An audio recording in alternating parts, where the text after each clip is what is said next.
Varicose veins కి సరైన చికిత్స కోసం సంప్రదించండి ఎవిస్ హాస్పిటల్. నమస్తే, మీరు చూస్తుంది సుమన్ టీవీ. నేను మీ కీర్తి.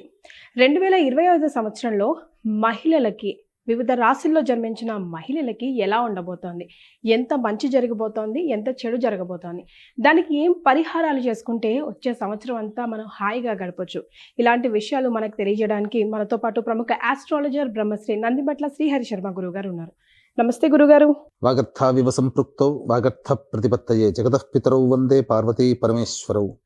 సదాశివ సమారంభాం శంకరాచార్య మధ్యమాం అస్మదాచార్య పర్యంతం వందే గురు పరంపరాం. ఆదిత్యాయ చ సోమాయ మంగళాయ బుధాయ చ గురుశుక్ర శనిభ్యశ్చ రాహవే కేతవే నమః.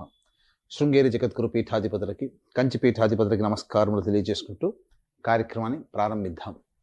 వీక్షించేటువంటి సుమన్ టీవీ ప్రేక్షకులకి గమనించాల్సిన అంశం ఏంటంటే, ఇప్పుడు మనం చెప్పుకోబోయేటువంటి అన్నీ కూడాను 12 రాశులకు సంబంధించి ఈ 2025 సంవత్సరంలో జనవరి 1వ తారీఖు నుంచి డిసెంబర్ 31వ తారీఖు వరకు ఏ విధంగా ఉండబోతున్నటువంటి విషయాల గురించి తెలియజేసుకుంటున్నాం.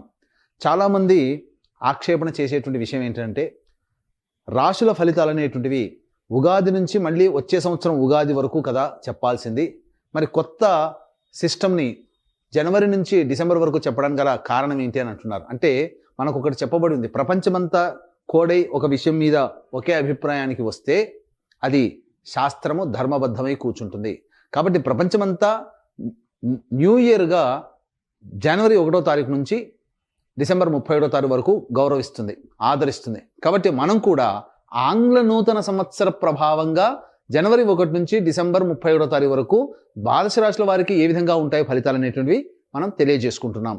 అయితే మన శాస్త్రాన్ని, మన ఆచారాన్ని, మన సాంప్రదాయాన్ని కూడాను ఏమాత్రము ఉపేక్షించకుండా వాటికి సంబంధించినటువంటి విలువల్ని కాపాడాలనే ఉద్దేశంతో మళ్ళీ ఈ క్రోధినామ సంవత్సరం అయిపోయిన తర్వాత విశ్వావసునామ సంవత్సరం వస్తుంది కదా, ఆ విశ్వావసునామ సంవత్సరం మొత్తం కూడా అనగా ఉగాది నుంచి మళ్ళీ ఉగాది వరకు ఉండేటువంటి వివిధ రాశుల ఫలితాలని కూడా మరి ఒక కార్యక్రమంలో మళ్ళీ మనం తెలియజేసుకుందాం.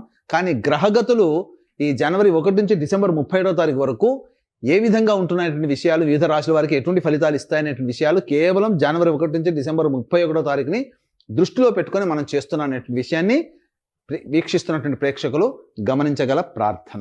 ఇక ఫైనల్ గా మీన రాశికి వచ్చేసాం గురుగారు. మరి 2025 మీన రాశిలో జన్మించిన మహిళలకు కలిసి వస్తుందా లేదా ఒక్కసారి తెలియజేయండి. జనవరి 1వ తారీఖు నుంచి డిసెంబర్ 31వ తారీఖు వరకు ద్వాదశ రాశిలో చివరిదైనటువంటి మీన రాశి వారికి ఏ విధంగా ఉండబోతుందనే విషయాన్ని క్లుప్తంగా మీకు తెలియజేయడానికి ప్రయత్నం చేస్తాను. ముఖ్యంగా గమనించుకున్నట్లయితే గ్రహ సంచారం చూసుకున్నట్లయితే మే 9 వరకు వృషభ రాశిలో సంచారం గురువు, తదనంతరం మే 9 నుంచి సెప్టెంబర్ 28 వరకు మిథున రాశిలోకి, అలాగే సెప్టెంబర్ 28 నుంచి నవంబర్ 11 వరకు కర్కాటక రాశిలో, నవంబర్ 12వ తారీఖు నుంచి డిసెంబర్ 28 వరకు కర్కాటక రాశిలోనే వక్రీకరించినటువంటి గురుగ్రహ ప్రభావం. ఇక శనిగ్రహ ప్రభావం చూసుకున్నట్లయితే ఏప్రిల్ 16 వరకు కుంభరాశిలో సంచారము, ఏప్రిల్ 16 అనగా 16 ఏప్రిల్ నుంచి అక్టోబర్ 9 వరకు మీనరాశిలోకి శని సంచార ప్రభావం. అలాగే ఇందులోనే జూలై 8వ తారీఖు రోజున వక్రీకరించి మీనరాశిలోనే మళ్ళీ అక్టోబర్ 10న కుంభరాశిలోకి చేరి వక్రీకరించే స్థితి పొంది ఉండడం, నవంబర్ 26వ తారీఖు రోజున వక్రత్యాగం కుంభరాశిలో చేయడం అనేటువంటిది శని భగవాన్ వల్ల కలుగుతుంది.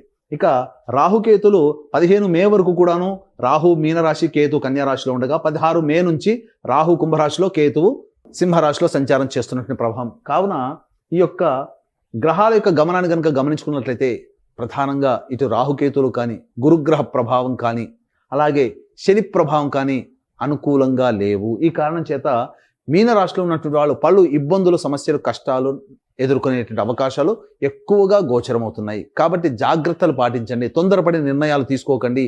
మీరు నమ్మినటువంటి వ్యక్తులే మిమ్మల్ని మోసం చేసే అవకాశాలు ఉంటాయి. అలాగే ప్రధానంగా ఈ యొక్క సంబంధించినటువంటి భార్యకి కూడా కొంత అనారోగ్య సూచనలు జరిగేటువంటి అవకాశం ఉంటుంది. పితృ వర్గీయులలో కొంతవారికి అనారోగ్యం చూసి ఇబ్బంది పడేటువంటి అవకాశాలు గోచరమవుతున్నాయి. కాబట్టి జాగ్రత్తలు పాటించండి.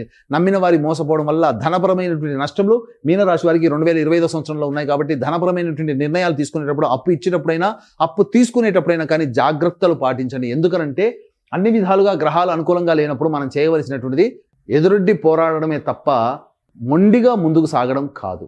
పోరాట పటిమతో ఉంటూ లౌక్యాన్ని ప్రదర్శిస్తూ తెలివితేటలతో మన కార్యాలను చక్కబెట్టుకోవాలి తప్ప గుడ్డిగా మొండితనంగా పోకూడదు. తద్వారా ఇబ్బందులు ఎదుర్కోక తప్పదు అనే విషయాలు గమనించుకోవాలి. సంఘంలో మీ పేరు ప్రతిష్టలకు సంబంధించినటువంటి కొన్ని ఇబ్బందికర పరిస్థితులు ఎదురవుతాయి. స్త్రీపరమైనటువంటి ఇబ్బందులు ఈ యొక్క కుంభరాశి నుంచి మీనరాశిలో జన్మించినటువంటి వారు ఎదుర్కోక తప్పదు. కాబట్టి జాగ్రత్తలు పాటించండి. నూతన వ్యక్తుల యొక్క పరిచయం ఎప్పుడైతే ఉంటుందో వారి వలన సమస్యలు అనేటువంటివి ఈ మీనరాశి వారికి 2025 సంవత్సరంలో గోచరమవుతున్నాయి. అయితే ఏ రంగాల్లో ఉన్నటువంటి వారికి ముఖ్యంగా గమనించుకుంటే 9 మే వరకు అనగా మార్చి వరకు కూడా గురువు వక్రీకరించే స్థితి పొంది ఉన్నటువంటి కారణం చేత జనవరి 1 నుంచి మార్చి 30వ తారీఖు వరకు అద్భుతమైనటువంటి యోగకాలం. గురువు కొంతవరకు యోగిస్తాడు, ధనపరమైనటువంటి సమస్యల్ని తీరుస్తాడు, అందులో సందేహం లేదు. మార్చి 30 నుంచి మళ్ళీ ఏప్రిల్ మే 5వ తారీఖు వరకు కూడా, మే 9వ తారీఖు వరకు కూడాను అనుకూలంగా లేదు. తద్వారా ఆ సమయంలో ఏప్రిల్ మే 9వ తారీఖు వరకు మధ్య ఉన్నటువంటి కాలంలో పరిచయం అయ్యే స్నేహాలని నమ్మకండి, వ్యక్తులని నమ్మకండి. తద్వారా కొన్ని సమస్యలు భవిష్యత్తులో ఈ సంవత్సరం అంతంలో అనగా 2025 సంవత్సరం అంతంలో ఈ మధ్య ఏప్రిల్ అండ్ మే 9th లోపల పరిచయమైన వాళ్ళ వల్ల వచ్చే సమస్యల్ని అప్పుడు మీరు చవి చూస్తారు. కాబట్టి జాగ్రత్తలు పాటించండి. అయితే ఎప్పుడైతే 9 మే నుంచి గురుడు 9 మే నుంచి సెప్టెంబర్ 25 వరకు మిథున రాశిలో సంచారం చేస్తుంటాడో చిన్నపాటి సమస్యలు, చిక్కులు, గృహపరమైన చిక్కులు, గృహపరమైనటువంటి సమస్యలు, గృహపరంగా ఖర్చులు పెరగడం అనేటువంటిది ఈ యొక్క మే 9 నుంచి సెప్టెంబర్ 28వ తారీఖు వరకు ఉంటుందని చెప్పవచ్చు. ఇక సెప్టెంబర్ 28వ తారీఖు నుంచి నవంబర్ 11 మధ్యకాలం ఉన్నటువంటి 45 రోజుల కాలము ఈ యొక్క సంబంధించినటువంటి మీనరాశిలో సంబంధించినటువంటి వారికి అనుకూలమైనటువంటి కాలంగా చెప్పవచ్చు అండి. అందులో ఏమీ సందేహం లేదు, అనుకూలమైనటువంటి కాలంగా చెప్పవచ్చు.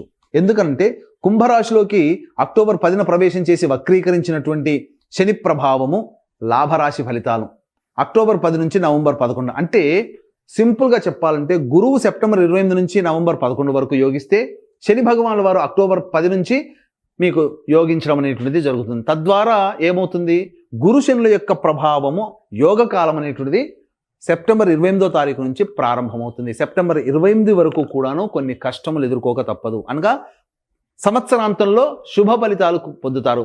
మీ వెనుక మీ మంచి ఉన్న వాళ్ళు ఎటువంటి వాళ్ళు అనేటువంటిది ఇంతకుముందే చెప్పుకున్నాం. సంవత్సరాంతంలో వాళ్ళ యొక్క ప్రభావాలు తెలుస్తాయని చెప్పి, కారణం గ్రహాలు అనుకూలిస్తున్నటువంటి కారణం చేత మీకు ఆ విధమైనటువంటి ఇబ్బందుల నుంచి మీరు బయటపడతారని చెప్పవచ్చు. ఇక ముఖ్యంగా గమనించుకున్నట్లయితే శని 16వ తారీఖు వరకు కుంభరాశిలో సంచారం చేస్తుండడం కాబట్టి ఏలినాటి శని ప్రభావం.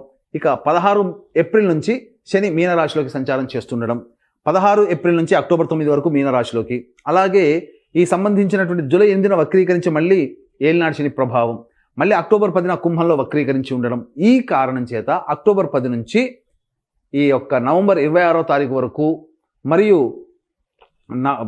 ఈ నవంబర్ నుంచి సెప్టెంబర్ నుంచి నవంబర్ వరకు కర్కాటకంలో ఉన్నటువంటి ఫలితము ఇవన్నీ కూడా యోగదాయకమైనటువంటి పరిస్థితులు ఉంటాయి. కాబట్టి జాతకరీత్యా ఏం చేసుకోవాలనుకున్న నవంబర్ 11వ తారీఖు లోపలనే అక్టోబర్ 10 నుంచి నవంబర్ 11వ తారీఖు మధ్యకాలంలో అప్పటి వరకు సమస్యలు ఎదుర్కొన్నటువంటి వాళ్ళకి రిలీఫ్ అనేది ఆ మంత్లోకి దొరుకుతుంది. అన్ని సమస్యలకి పరిష్కార వేదిక ఒక్క మంత్లోనే అన్ని సమస్యలు మీరు పరిష్కరించుకోగలుగుతారు. కాబట్టి తెలివిగా ఆ ఒక్క నెల పాటు మీ యొక్క సమస్యని పరిష్కరించుకునే మార్గాన్ని వెతుక్కోండి. తప్పకుండా ఆ సమస్యలు పరిష్కారం అవుతాయి. అక్టోబర్ 10 నుంచి నవంబర్ 11 31 రోజులు మీకు తిరుగుండదని చెప్పవచ్చు. ఇక గమనించుకున్నట్లయితే ప్రధానంగా ఈ యొక్క కుజగ్రహ ప్రభావంలో జనవరి 21 నుంచి ఏప్రిల్ 1వ తారీఖు వరకు కొంత మీకు మంచి చేరేటువంటి అవకాశం ఉంది. సోదర సోదరీమణులు మిత్రుల సహాయ సహకారాలు జనవరి 21 నుంచి ఏప్రిల్ 1వ తారీఖు మధ్యకాలంలో ఉంటుంది. తద్వారా రాని బాకీలు వసూలవుతాయి. అన్నిటికంటే ప్రధానంగా కోర్టు సమస్యలు ఏవైతే ఉంటాయో, సివిల్ సమస్యలు కానీ ఫ్యామిలీ సమస్యలు కానీ అవన్నీ పరిష్కరించుకొని ఆ కోర్టు సమస్యలకు సంబంధించి విజయాన్ని పొందుతారని చెప్పవచ్చు. ఇక ఈ సంబంధించినటువంటిది చూసుకున్నట్లయితే జూలై 26 తారీఖు రోజున అనగా జూన్ 4 నుంచి జూలై 26 మధ్యకాలంలో ఈ పోరాట పటిమ ప్రదర్శించడం ద్వారా చాలా మటుకు శత్రువులపై మీరు విజయాన్ని పొందుతారు. సమస్యలు ఉంటాయి, శత్రువులపై మీరు విజయాన్ని పొందుతున్నారు అని అంటే దాని అర్థం ఏంటి? మీరు పోరాడితేనే కదా శత్రువులపై విజయం పొందేది. పోరాడడం అంటే కష్టమే కదా. శత్రువులు అంటే మనుషులు కాదండి, మనకు వచ్చే సమస్యల నుంచి పోరాడి ఆ సమస్యల మీద విజయం పొందుతున్నామంటే ఆ పోరాటం జరుగుతుందంటే అక్కడ కష్టాలు వస్తున్నట్టు లెక్క. కాబట్టి తుదకు విజయం మీదే అవుతుంది. అనగా కష్టాల్ని ధైర్యంగా ఎదుర్కోగలిగేటువంటి శక్తి కుజ భగవానుడు మీకు అంతర్గతంగా అందజేస్తున్నాడు.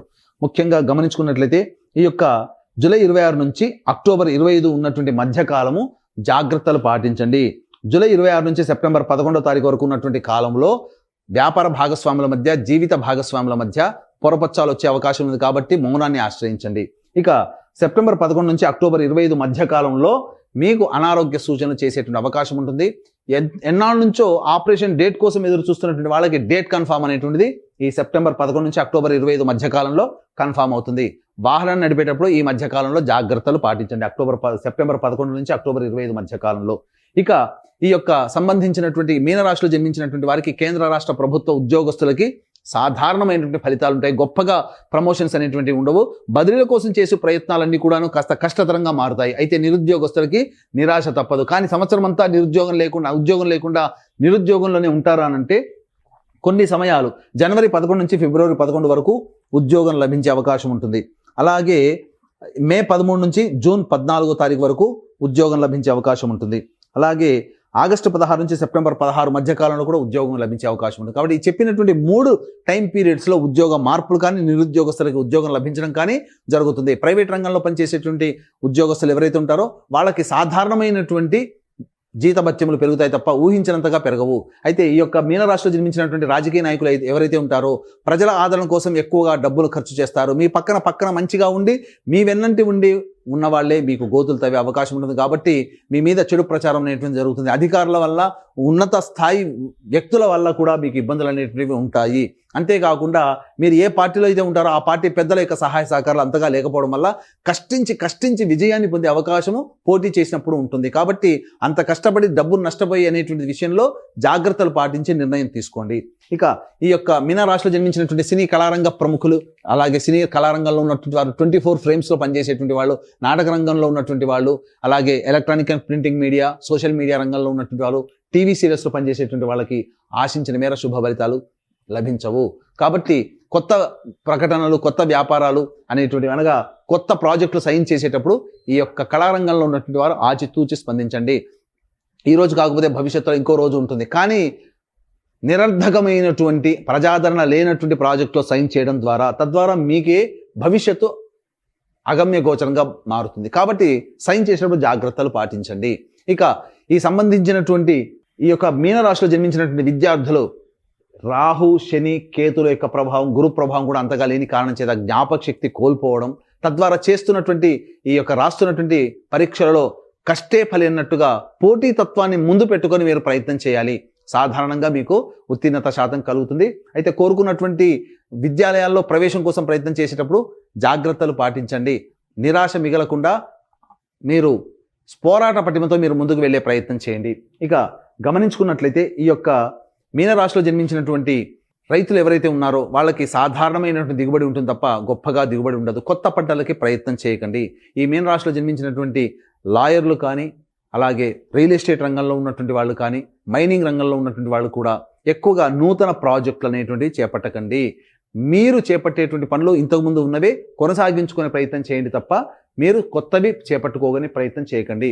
అయితే ఈ యొక్క మీనరాశిలో జన్మించినటువంటి వారికి గురుబలం, శనిబలం అంతగా లేని కారణం చేత ఈ సంబంధించినటువంటి ఎడ్యుకేషన్ ఇన్స్టిట్యూషన్స్, జ్యువెలరీ రంగంలో ఉన్నటువంటి వాళ్ళు, ఫుడ్కు సంబంధించినటువంటి వాళ్ళు, ఎఫ్ఎంసీజీ రంగంలో ఉన్నటువంటి వాళ్ళు, సూపర్ మార్కెట్లు, జనరల్ స్టోర్లు నడిపేటువంటి వాళ్ళు, తీర్థయాత్రలు, పూజా స్టోర్లు నడిపేటువంటి వారు, రోడ్ సైడ్ పళ్ళు వ్యాపారస్తులు, అలాగే రోడ్ సైడ్ కుకింగ్ వెండర్స్ అనగా పికిల్స్, కూరగాయలు అమ్మేటువంటి వాళ్ళు, వీళ్ళకందరికీ కూడాను సాధారణమైనటువంటి వ్యాపార ఆదాయం మాత్రమే ఉంటుంది తప్ప గొప్పగా ఉండదు. కాబట్టి నూతనంగా వ్యాపార విస్తరణకి అప్పు తెచ్చి చేసుకోవడం అనేటువంటి బుద్ధి తక్కువ పని ఇంకోటి లేదనేటువంటి విషయాన్ని గమనించుకొని ఉన్న వ్యాపారాన్ని నడుపుకోవడమే చాలా మేలనేటువంటి విషయాన్ని గమనించుకోవాలి. ఎందుకంటే గ్రహాలు అనుకూలంగా లేనప్పుడు మనం ఏం చేసినా మనకు అనుకూలంగా ఉండవు. కాబట్టి జాగ్రత్తలు పాటించండి. ఇక్కడ వడ్డించేవాడు మనవాడైతే ఎక్కడ కూర్చున్నా ఒకటే అన్నట్టు మనకు గ్రహాలు యోగించినప్పుడు మనం ముందు కూర్చున్నా వెనక ఉన్నా ఎన్ని ప్రయత్నాలు చేసినా మనకు తుదకు ఫలితం లభించదనే విషయాన్ని మీనరాశిలో జన్మించినటువంటి వాళ్ళు గమనించుకోవాలి. ఇక మీనరాశిలో జన్మించినటువంటి ఎడిబుల్ ఆయిల్స్, అలాగే ఆయిల్ వ్యాపారంలో ఉన్నటువంటి వాళ్ళు, మిల్లులు వ్యాపారం నడిపేటువంటి వాళ్ళు, అలాగే ఈ సంబంధించినటువంటి స్టీల్ వ్యాపారం, ఐరన్ సంబంధించినటువంటి వ్యాపారంలో ఉన్నటువంటి వాళ్ళు, ఈ యొక్క పెట్రోల్ బంకులో ఆటో ఆయిల్స్ నడిపేటువంటి వాళ్ళు, వీళ్ళకందరికీ కూడా చర్మము తోలు సంబంధమైనటువంటి వ్యాపారస్తులు, వీళ్ళకందరికీ కూడాను సాధారణమైనటువంటి ఫలితాలు ఉంటాయి. గొప్పగా చెప్పుకోదగినటువంటి ఫలితాలు అనేటువంటివి ఉండవు. ఈ యొక్క మీనరాశిలో జన్మించినటువంటి స్త్రీలకి పేరుకు తగినటువంటి ప్రతిఫలము లభించకపోవడం వల్ల ఇబ్బందికర పరిస్థితులు అనేటువంటివి ఎదురవుతాయి. అంతేకాకుండా శ్రమ ఎక్కువగా ఉండడము, ఒత్తిడి ఎక్కువగా ఉండడము, చేసేటువంటి పనుల ఫలితం కూడా తక్కువగా ఉండడం, ఈ కారణం చేత అనవసరమైనటువంటి బాధ్యతలను నెత్తిన వేసుకోవడం అనేటువంటిది మీకు జరుగుతుంది. అంతేకాకుండా ఆరోగ్య సమస్యలు అనేటువంటివి తలెత్తేటువంటి అవకాశాలు ఉంటాయి. ముఖ్యంగా ఈ మీనరాశిలో జన్మించినటువంటి స్త్రీ పురుషులకి ఈ యొక్క సంబంధించినటువంటి ఎసిడిటీ ప్రాబ్లమ్స్, ఇండైజెషన్ ప్రాబ్లమ్స్ ఎక్కువగా గోచరమవుతాయి. వారసత్వంగా ఏవైనా బీపీ, షుగర్ లాంటివి ఎవరైనా కానీ ఉన్నట్లయితే ఇవి ఆ బయలుపడేటువంటి అవకాశాలు గోచరమవుతున్నాయి. కాబట్టి జాగ్రత్తలు పాటించండి. ఫుడ్ డైట్ కంట్రోల్లో పెట్టుకొని ప్రయత్నం చేయండి. ఏ తర్వాత చెప్పుకొచ్చేది ఏమిటంటే, కాలం కలిసి రానటువంటి సమయం ఈ మీనరాశి వారికి ఉన్నటువంటి కారణం చేత దైవానుగ్రహాన్ని పొందే ప్రయత్నం చేయండి. ఈ యొక్క మీనరాశి వారికి ఈ చెప్పినటువంటి ఫలితాలన్నీ కూడాను మీకు సంబంధించినవి కాకుండా, పెళ్ళైతే గనక మీ భార్య లేదా భర్త మరియు సంతానం యొక్క జాతకం కూడా మీ మీద డిపెండ్ అయి ఉంటుంది, మీ మీద ప్రభావం చూపుతుంది. అలాగే పెళ్లి కాకపోతే తల్లిదండ్రులు, తోడబుట్టిన వాళ్ళ యొక్క జాతకం కూడా మీ మీద ప్రభావం చూపుతుంది. కాబట్టి ఈ యొక్క కుటుంబ సభ్యుల అందరికీ కూడాను ఈ మీనరాశిలో జన్మించినటువంటి వారికి జాతకరీత్యా అన్ని రకాలుగా 2025 సంవత్సరంలో ఏవైతే అనుకుంటారో అవన్నీ కూడాను, ఆ రెజల్యూషన్స్ అన్ని కూడాను నెరవేర్చుకునే విధంగా మీకు కొన్ని గొప్ప యోగాలు అనేటువంటివి చేయాలనే సంకల్పంలో ఉన్నాము. అనగా ఏంటి?